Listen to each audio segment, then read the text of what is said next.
Hello and welcome to the Scaling Family Practice. I'm your host, James Marland. This is the show where we empower mission-driven leaders to launch life-changing online courses.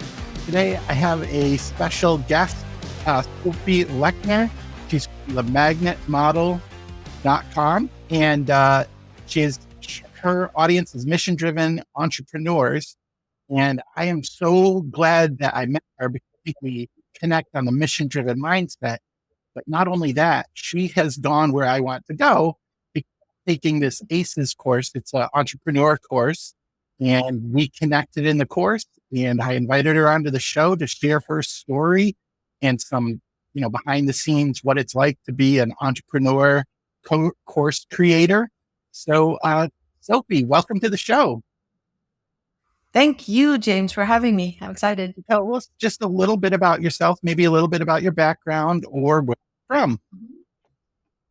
Yeah, all right. So I'm half French, half Pakistani, and I've been living in the US for over 30 years now. And I mentioned this because it has made me really passionate about connections and connecting people, and just to shortcut to the topic of courses that I have done. This passion for connections has really led me to fall in love with LinkedIn, actually, as a platform to, have conversations with people. And so we'll talk more, but that's the topic that became passionate about. So where are you located now? What geographic region? I'm in New Jersey. I lived in New York City for 15 years and then moved down. I was priced out of the city. So we moved here to a house in New Jersey. Yeah, I grew up in upstate New York, so not too far away. But everybody always said when I was from New York, they're like, oh, how do you like the city? And I'm like, no, lots of cows and lakes where I lived. So so you're in New Jersey now. Can you see the Statue of Liberty? Like, how far away are you from the? No, I'm more inland. Okay. I'm more. Yeah. All right.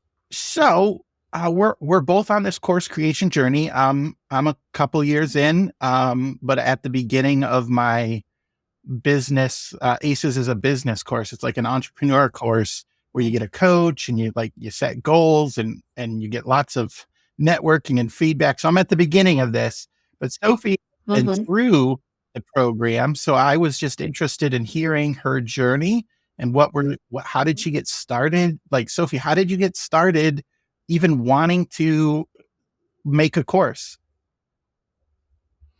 So actually, there was a bit of an overlap between two businesses when I was in ACES. So I joined ACES to try to really get off the ground a business that I had been working on, trying to, make it grow, and it wasn't working so well. So I got in because of that, with that objective. But 2020, I signed up in September 2019. Okay. So I had big plans for a European tour to talk about my company in March. Seemed like a good idea when I said it. Oh no. March 2020. Oh yeah, that was the plan. So needless to say, that went down the toilet. I did some webinars, but nobody wanted to hear about what I had to talk about.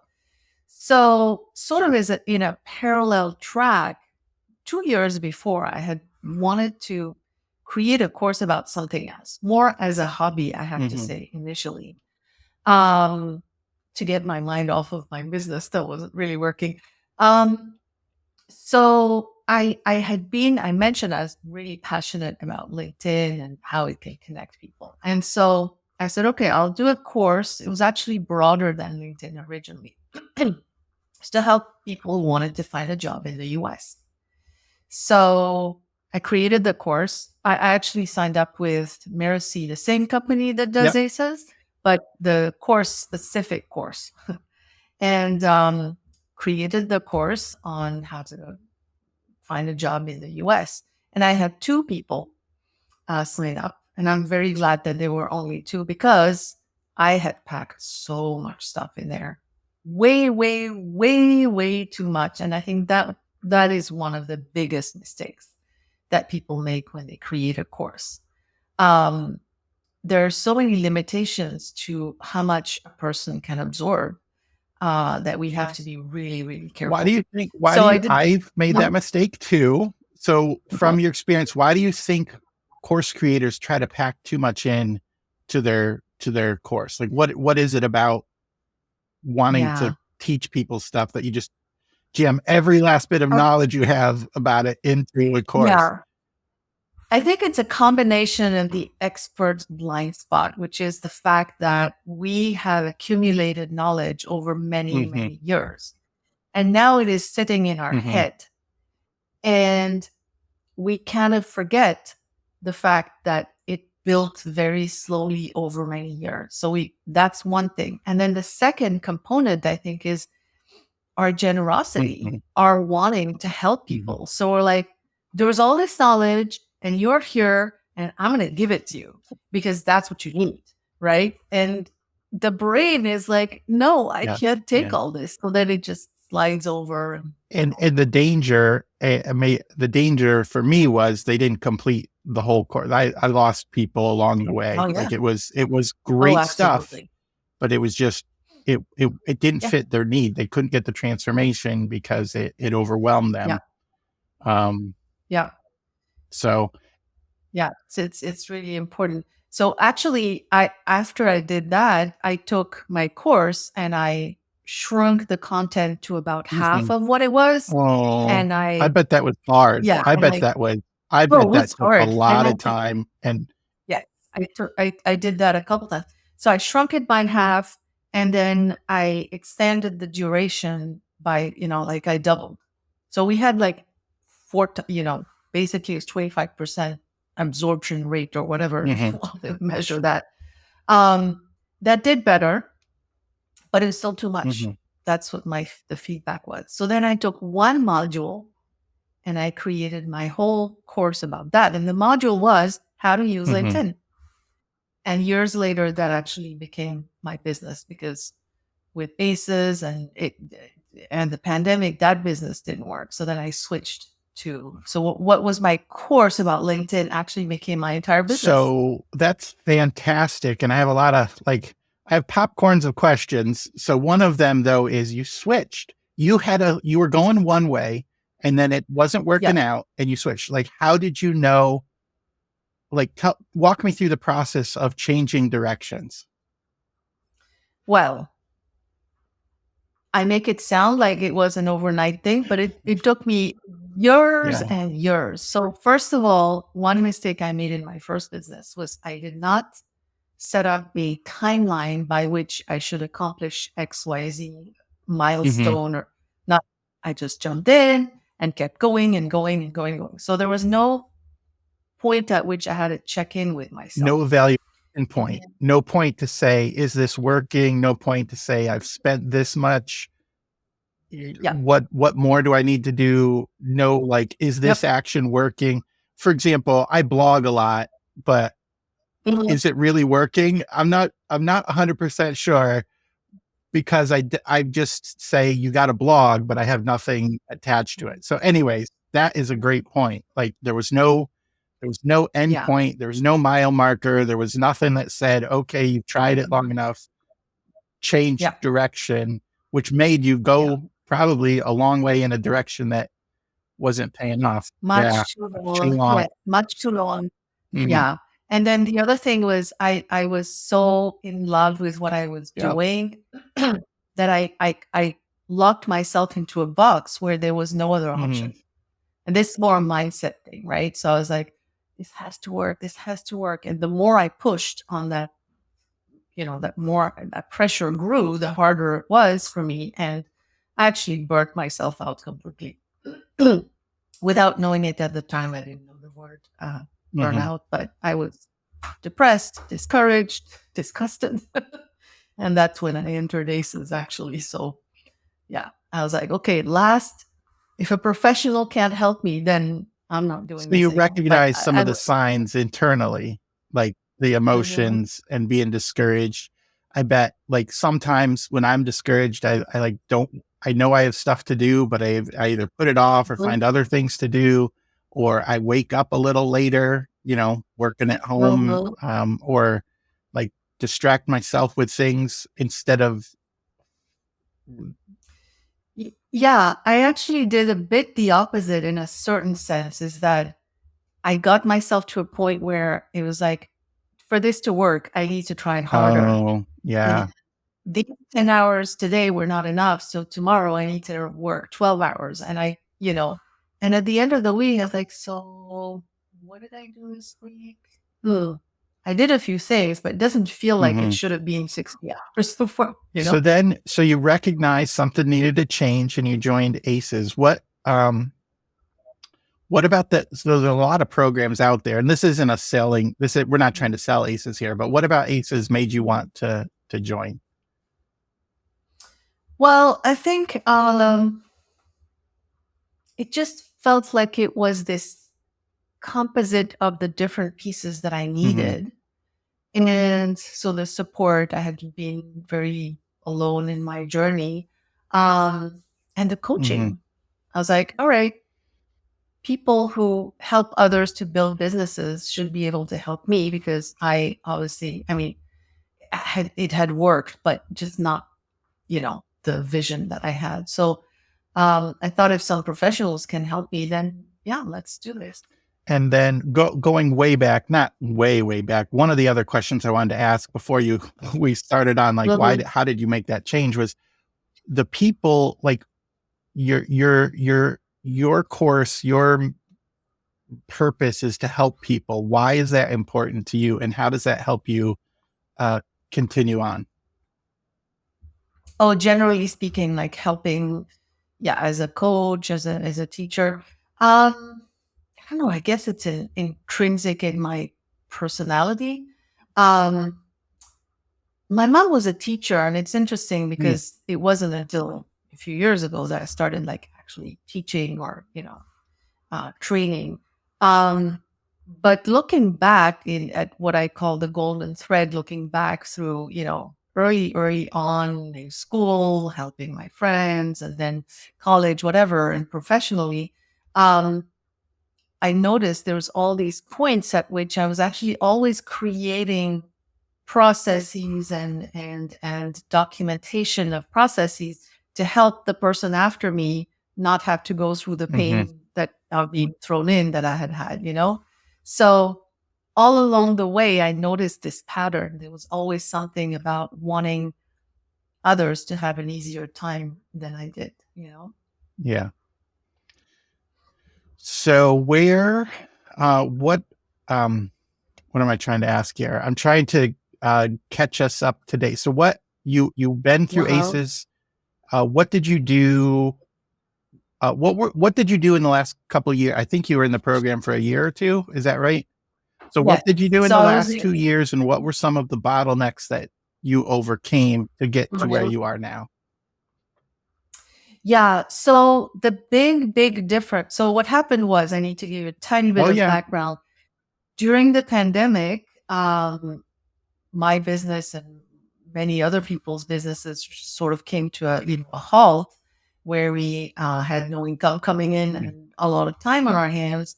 And a lot of people around me, the AZES entrepreneurs and others, were saying, well, I can't go to networking events. What am I going to do? And I kept telling them, well, you can still use LinkedIn for networking. So that's fine. But a lot of people were looking at me like I had three heads and like, what do you mean? What is that? I'm not looking for a job. And so I realized there were a lot of misconceptions about LinkedIn, and I offered to help whoever could. I mean, this was a period where we were all feeling very Mhm. stressed and sort of And horrified, right? isolated and alone. Yeah, Yes. I remember. Yeah. And so a lot of us were brainstorming, like, what can we do to get ourselves from being depressed? And one of the key things was to give, Mhm. to help others. And so that was a big direction that a lot of my friends and I took. So we exchanged a lot of knowledge. Anyway, so I coached about 50 or 60 um, sessions, entrepreneurs, during that year of 2020. And that helped me to discover all the myths, all the misconceptions, all the lack of understanding of LinkedIn. I had done it for 20 years. So it was just like second nature to me. So I started doing that, and that's when I realized, well, there seems to be a market for this, and I was resisting because I was still hung up on my Hmm. previous business. Everybody around me was telling me, "Listen, this is great. I want more sessions. I'd like to pay you."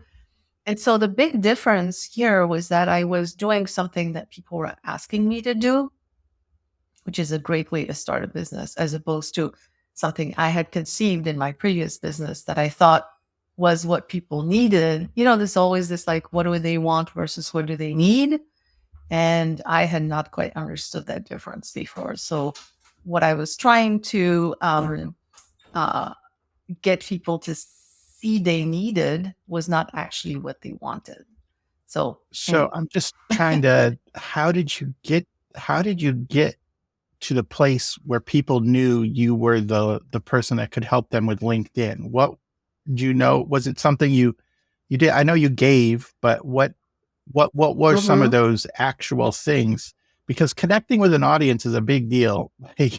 Like where are Yeah. those people and how So, do you find them? But it didn't sound like you were necessarily selling or of a giant funnel initially, or Facebook ads or anything. So exactly. what were you doing that these people said, "Hey, give me more coaching. Here's some money." Yeah. Actually, so ACES was quite instrumental at that time because, first of all, there was the whole ACES Mhm, community. So that's a couple hundred entrepreneurs. And I was offering this. And so there was a lot of word of mouth inside the mhm. community. And so people were saying, oh, LinkedIn, you should learn from Sophie. And so, I just sent an email to my friends and then the word spread. Um, they also at the time interviewed people, not interviewed, but had people come in and speak to whatever, um, on whatever topic could be helpful to the ISIS community. So I actually did 4 of those presentations, and they are recorded. They're in the archives, so anybody can reach them, can access them. And so that contributed to the word spreading as well. And then, of course, I used LinkedIn. Then I started, sharing on LinkedIn that, here are some tips and here's some things. And so it gradually grew like that. Um, yeah, that's how it happened. So, what were some of the growth challenges before we get to where you are now? What were some of the growth challenges that you overcame to get to where you are? Mm-hmm. Well, one of them was my time and energy management. When I first started selling this program, my program, so I was a coaching program for 3 months, 1 session a week, so 12 sessions. And I created, so this time I was determined I was not going to make the same mistake. So I created financial projections, like if I don't make so much by this amount, okay. And so I had thought, well, 12 clients sounds like a good, you know, quantity of income and work that I can do. And so I did all my projections on that. And so I started collecting clients 1, 2, 3, 4, 5, 6, 7, 8, 9, 10. And then I was like, wait a minute, I'm going crazy. I can't handle this. It's not just the hours, it's the preparation, keeping the stuff in your head, sending the emails, the summary, the recording, this and that. So I said, wait a minute. I feel like, and I also didn't want to burn out. So this time I was centering my business around me, my life, what I enjoy, what I like, what I want to be doing. So I realized, okay, well, it's not going to be 12. It's actually going to be 6. I want to have no more than 6 clients at any given time. So that presented the challenge when it comes to the financial projections. They kind of sort of split in Hmm. half, right? From 12 to 6. So then I had to think of other ways to make more income. And that's when I started gradually to bring in group stuff and um, and a course because I had done a course way back. Then now I was doing coaching, and so this was time to bring back an actual group program with an actual course all about LinkedIn. And so that's what I did. It took me a little bit of time, but I did live group sessions and I recorded everything and then I created a course on a platform And I've never gone to the point of selling the course alone. I don't believe in that. I don't believe in the evergreen Hmm. model. But what I have done is I have um, increased the reliance on the course and reduced the amount of Hmm. coaching. So there's been group coaching, always a little bit of one-on-one coaching, and then from one pilot to the next, I would vary those things, right? How much course, how much group coaching, how much one-on-one coaching, and I'm still playing around with those parameters. I think it's like a pilot's dashboard, right? So you play Yeah. around and Yeah. you The try course. And different yeah, things. that's great. And so I heard you gave yourself a deadline and set a goal and said, I'm going Mhm, to do this until this point and reevaluate. And then you realized you needed systems to do some of the mhm, things that you wanted to do, but you also had a lot of values. Like, I want my business to serve me. I don't want to be serving my business. I think that's a big mhm. strength. Um, then you adapted. Like, I love your story of adaptation, Oh, yeah. and like everything's a pilot. This is my Yeah. 10th pilot course because I'm still learning how to Oh, yeah. tweak things. Uh, Yeah. and you made adjustments that it sounds like help you, but also serve your students too. Like, if you have Mhm. this recorded Yeah. and it's available, but you're also offering the support. Do you Yeah. have any community element of your group? Like, are they talking to each other? Do they help each other? What do you do for that? Yeah. I have been struggling with that from the beginning, and I have not quite what's the word? Yeah. Cracked that nut. Um, um, I have tried different things. I've tried Facebook Hmm. group. I tried a LinkedIn group. I don't currently have a platform other than Slack. Well, actually, I have a platform, Slack. Um, there's limitations to it, but it has worked better than the others that I tried before. Um, so the community element for me has been mostly through two things. One is the group calls, so simply being together. And okay, I'll tell you after. But um, so the group calls are the biggest part of the community aspect, and then I also have separately from the course some, you could call them communities within LinkedIn. Hmm. So just free where people can come in and just support each other's posts and things like that. Okay.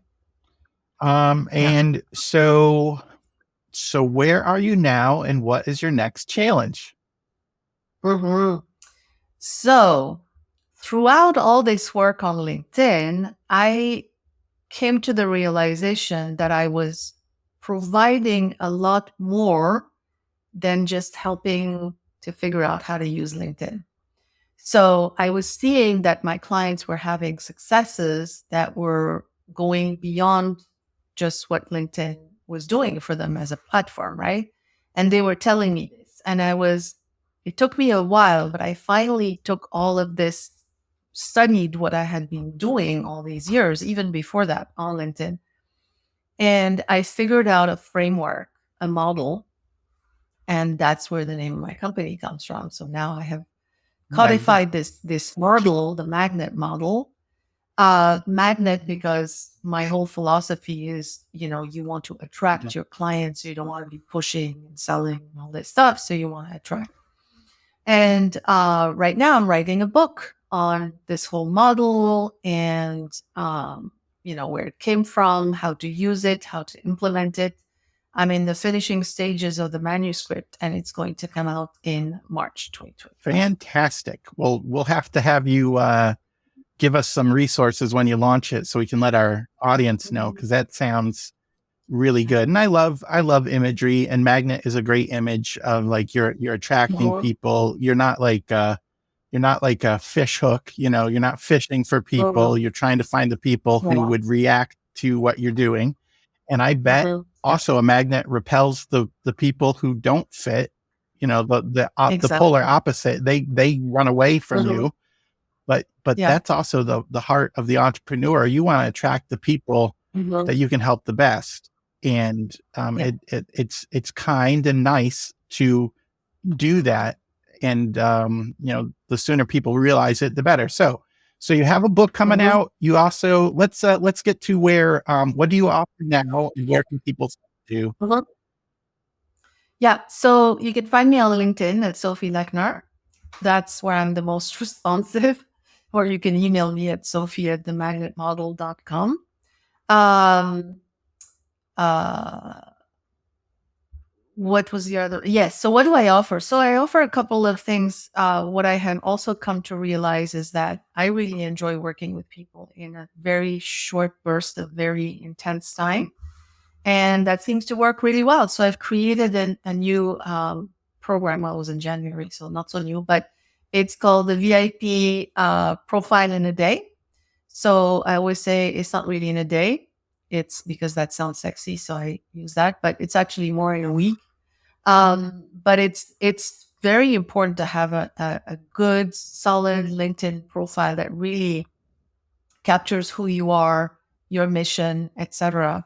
And so we do this. And also, it's important to know that even if you don't use LinkedIn, when people Google you, your LinkedIn profile is the first thing that Mhm. comes up. So if it's tumbleweeds in the desert, it's not going to look good for you. So that's one of the things that I do is really do a solid profile. And then I have programs about content and just my general program, which I call the Client Magnet Lab, where I have my course and group sessions and individual sessions, and I walk you through the whole thing: the profile, the content, how to make it work, how to build relationships, which is really the heart of all of it.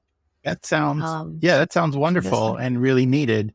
I'm gonna Mhm. I'm gonna ask you for free advice. Like, what Mhm. is the big Sure.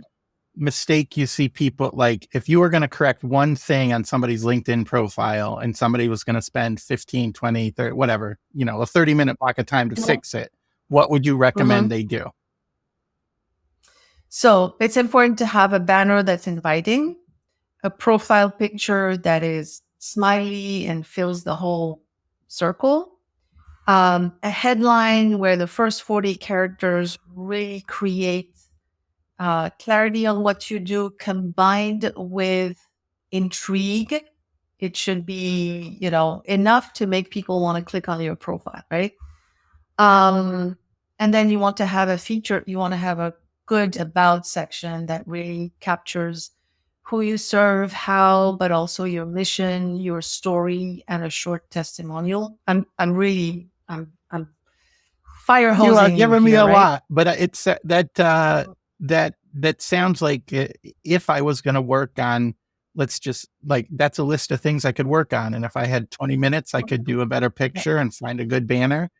And then I'm sure your Mhm. class and your tips would help with the Mhm. other, like, what is you opened up, like, well, what is a good about page, like, and how do Mhm. you create Yeah. intrigue, and some of those some Yeah. of those other things that are probably spelled out, Mhm. well, they're spelled out much better in your course, so that is great. And I also created smaller courses, Mhm. so there I have a little course about just how to do your about section, which is actually free in the resources Okay, so we'll link on to the that. website. How to do, what was Mhm. it, how to do The the about about section. section, how to do the about section. Awesome. It's free on, Then is it the magnet, it's is it the magnet model or just magnet model? the magnet model. Themagnetmodel.com. Can get that Yeah, free in the resource. That resources. is wonderful. And then there's One of small one of courses. my objectives, my coach said, was update your LinkedIn, update your LinkedIn profile so they know it's important. Yep, Well, I'm absolutely. gonna So we can get on the call and I can give you a little profile audit. all right.